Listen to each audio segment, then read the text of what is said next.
আমি সংসার ছেড়ে সংসার করবো না। কেন?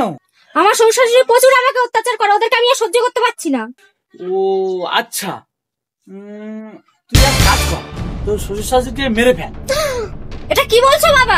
দেখ, যে যেরকম মানুষ তার সাথে সেরকম ব্যবহার করতে হবে।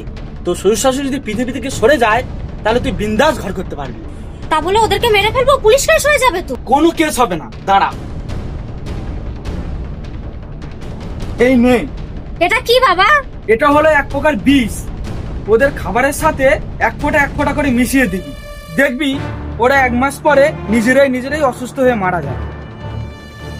তাহলে পুলিশ কেসের আর ভয়ও থাকবে না, ওরা কিভাবে মরলো কেউ জানতেও পারবে না।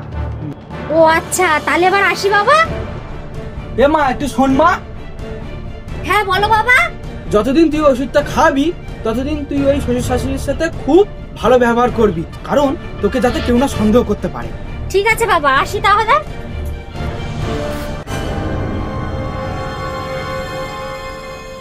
হ্যালো বাবা, আমি আর তোমাদের বাড়িতে যাবো না। কেন রে মা, তোর আবার কি হলো? জানো বাবা, আমার শ্বশুর শাশুড়ি আমার উপর আর অত্যাচার করে না।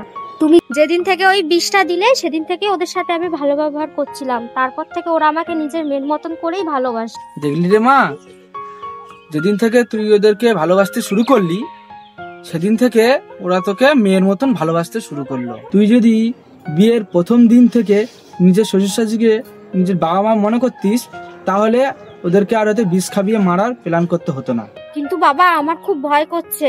আমি তো 4 দিন ওদের বিষটা খাইয়েছিলাম, কিছু হবে না তো? চিন্তা করিস না মা, ওতে বিষ ছিল না, ওতে আমি জল মিশিয়ে রেখেছিলাম, না হলে তোকে আমি ঠিক সঠিক পথে আনতে পারতাম না। তুই যে ভুল ধারণায় জীবনযাপন করেছিলিস, বাবা মা শ্বশুর শাশুড়ি দুজনেই সমান, দুজনকে একই চোখেই দেখতে হয় মা। হ্যাঁ বাবা, আমি নিজের ভুলটা বুঝতে পেরেছি। তুই যে নিজের ভুলটা বুঝতে পেরেছিস মা, এতে আমি খুব খুশি হয়েছি মা।